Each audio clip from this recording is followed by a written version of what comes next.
All right, we're going to take the testosterone down a little bit, and we're going to have Laurie come up and tell us the story.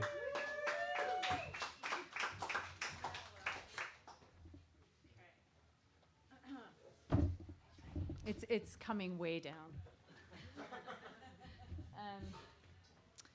I realize I might be violating one of the basic rules because this story isn't about me.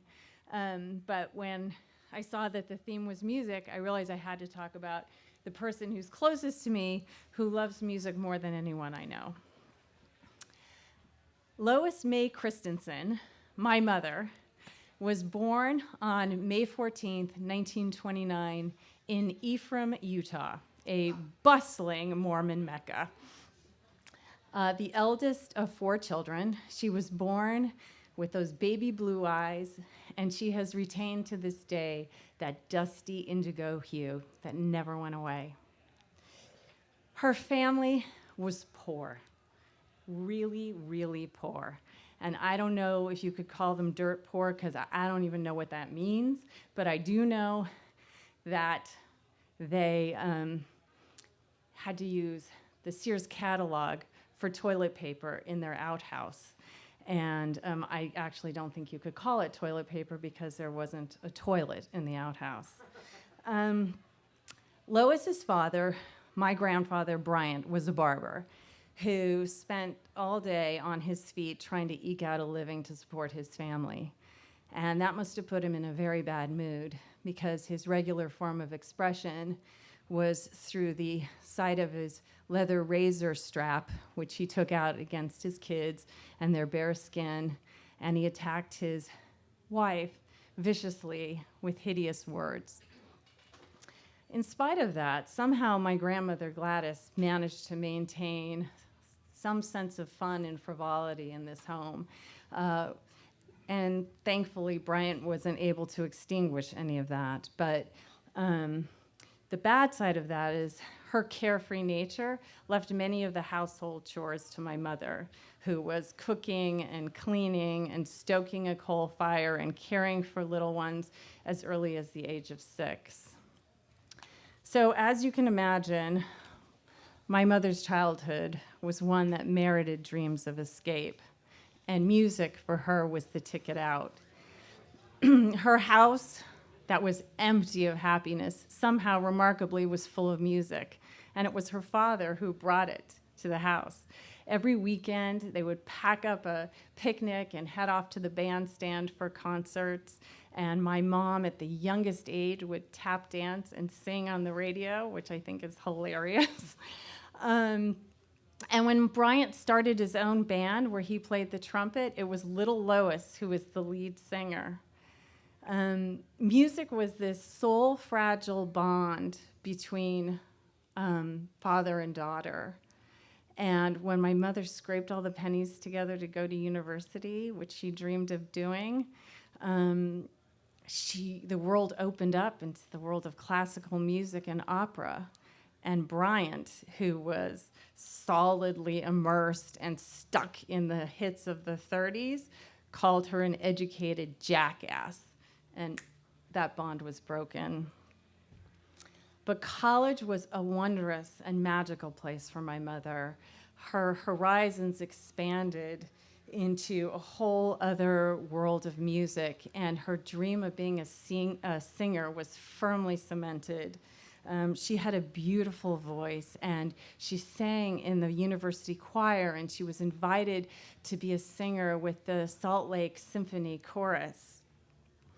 When a singing teacher from Los Angeles came and visited the school, that was enough for her to say, okay, I'm done, I'm leaving college, I'm moving to Hollywood. And she did. And LA finally brought her real singing lessons, which took practically every penny she earned. But if there was a choice between singing lessons and food, singing lessons always won out. And one of her friends noticed that she was wasting away because she skipped many, many meals. I think she said she had 1 meal a day, and offered to have her move in as a roommate. So my mother got to continue with her singing lessons, and her dreams were realized because she got to sing all the time. In those days, there was a game show called Queen for a Day. And my mom signed up as a contestant, and her chosen prize was singing and dancing lessons at the Pasadena Playhouse. She came in second to a woman who said that she needed money to take care of her kids. And so my mother left as runner-up with her prize of a vacuum cleaner. Lois's life wound its way to New York in the 50s, which was the heyday of musical theater and Leonard Bernstein. And $1 standing room only tickets and compassionate ushers who found seats for people in the second act who couldn't afford to pay meant that her world opened to the magnificence of the Metropolitan Opera and the New York Philharmonic.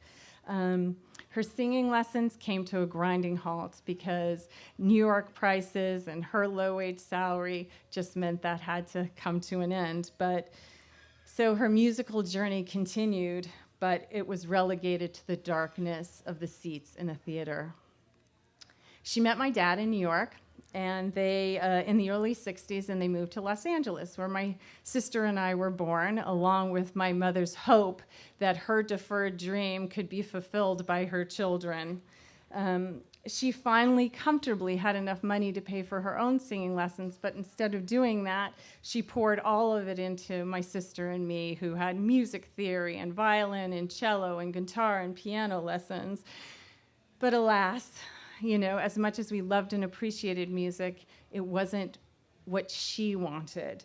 So instead of feeding her own creative hunger, she felt disappointment in seeing it not pass on the way she had hoped. And I saw that disappointment every week when I didn't practice the piano or cello the way I should have. While we were at music lessons, my mother was in the audience of the Philharmonic opera and ballet, silently watching the stage rather than performing on it. Her sole opportunity to let loose was when the Star-Spangled Banner would play before events. And I remember she would stand up, this is my moment, and sing out, and her voice soared above and beyond everyone else's in joy-filled, perfect pitch, just as my sister and I would cringe at this operatic rendition which drowned out everybody else. In addition to introducing music to my sister and me, she has spent her life bringing music to kids who otherwise wouldn't have it, sending jazz concerts into schools in LA public schools, hoping that maybe they would find music as the same kind of ticket out of despair and an unfortunate life that she did. My mom's 88 now, and for the last 10 years, her hearing has been progressively getting worse.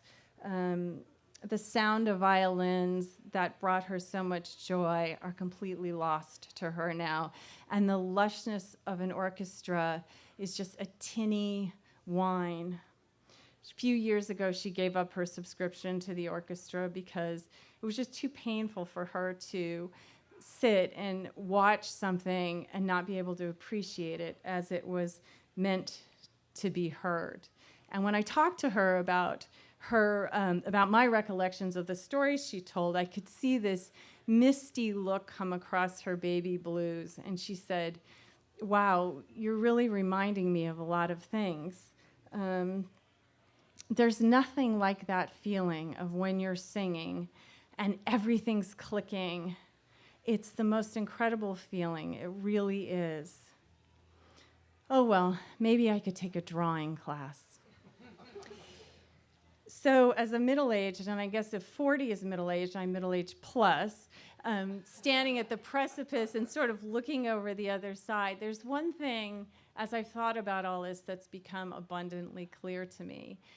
Yes, give to your children, support your children, support their dreams, but while you're doing it, always give to yourself and make sure that there's a vehicle for your own creative expression, even if it's just telling a short story in a bar on a Thursday night.